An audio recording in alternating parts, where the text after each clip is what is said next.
Hello, I'm Sunny Williams. I'm up here on the International Space Station. So this is Node 2. This is a really cool module.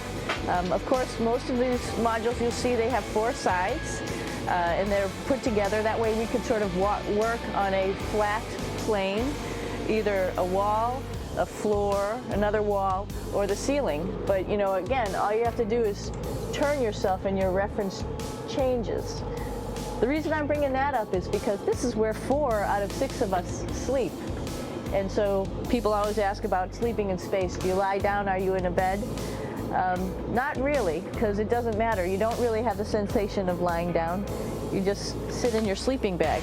So here's one sleep station right here. I'm going in right now. You can follow me if you want. So I'm inside. It's sort of like a little phone booth, but it's pretty comfy. I've got a sleeping bag right here that we sleep in, so we don't have sort of like a little bit of a cover. We don't fly all over the place. But you know, you can sleep in any orientation. I have it feeling like I'm standing up right now, but like you saw, I'm on the floor. But it doesn't matter if I turn over and I sleep upside down. I don't have any sensation in my head that tells me that I'm upside down, so it really doesn't matter. The sleep station is also like a little office. We've got a computer in here. As you can see, we've got a couple little toys. I've got some books. I've got some clothes and other things that make it sort of like home. I'm coming out.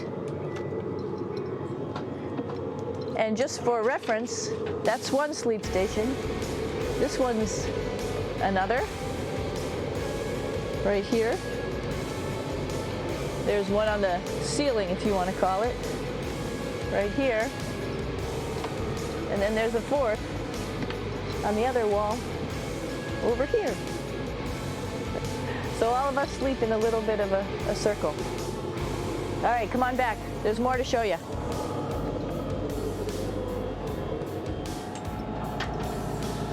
I know that there's some questions about how to use the bathroom and how do you actually live in space like normal, like at home. I mentioned real quickly about getting up in the morning and brushing your teeth and washing your face.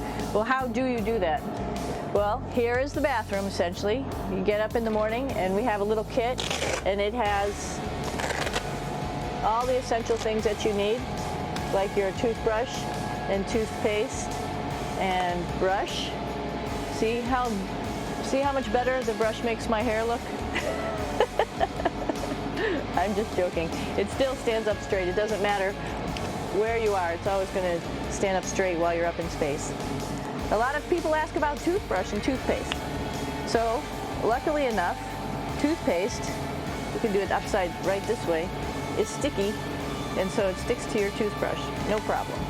Another cool thing is that water sticks to your toothbrush too. If you can see it.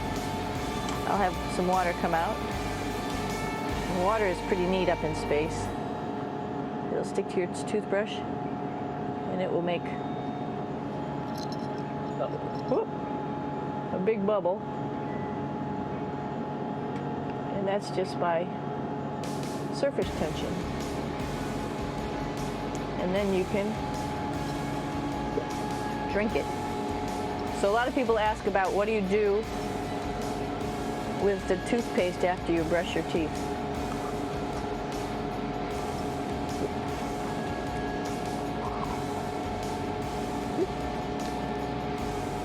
Two options. Swallow it, and it's sort of like mouthwash, but it tastes a little gross. Or you can just spit it out in a paper towel, and then you don't have to worry about it. Swallowing thing I wouldn't recommend at home. I'm only up here for 4 months, so it's not that bad. One of the most pressing questions about living in space, of course, is the bathroom. So let's take a look at that little piece of work. Come on in.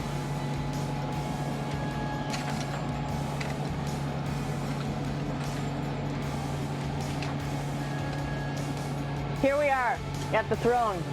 This is awesome. You might see the little You might have noticed a little moon on the outside. This is our orbital outhouse right here.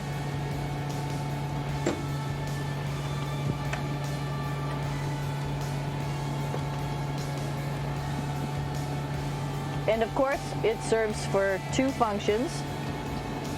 Number two, right here. I'll show you.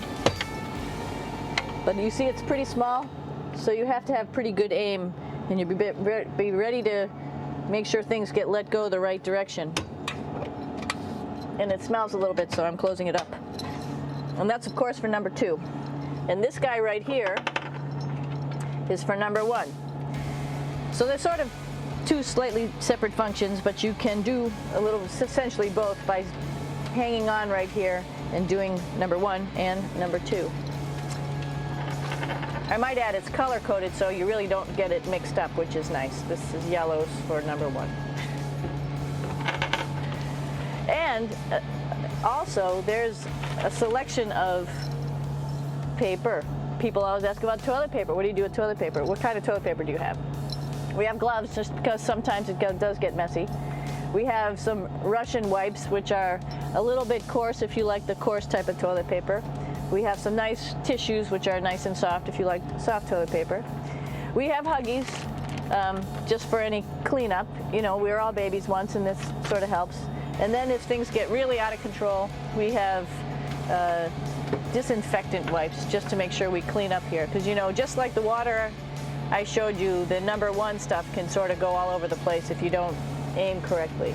And did I mention both of these have a little bit of suction, so they should keep things going in the right direction. But like I said, sometimes things get a little out of control if you are out of control yourself flying around. So we have lots of protective stuff. And of course, you do have your privacy. There's a little door,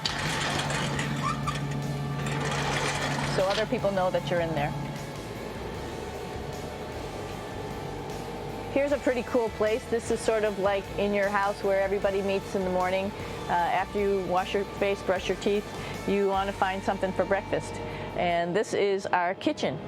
You might notice there's all sorts of foods here. It's like opening the refrigerator. You got all your different stuff that you want to have: drinks, meats, eggs, vegetables, cereals, bread, snacks. And that's a good place. That's where you find all the candy. Side dishes, and then some little power bars just in case. So we have all this type of food. Some of it is dehydrated, and so we have to hydrate it, fill it up with water. Some of it is already made, and then all we have to do is heat it up. So something like this, I'm pulling out barbecued beef brisket. Pretty yummy. Not only is this food made in the U.S., but we also have food here from Japan. We've got Russian food. As you can see, all these red containers are filled with food that's from Russia. And then we get some of our specialty stuff, some things that we like, some of our favorite stuff that your family can send up. In fact, I like fluffernutters, and so I got sent up some fluff so I could make my fluffernutter with peanut butter. So you have a lot of food up here, no problems.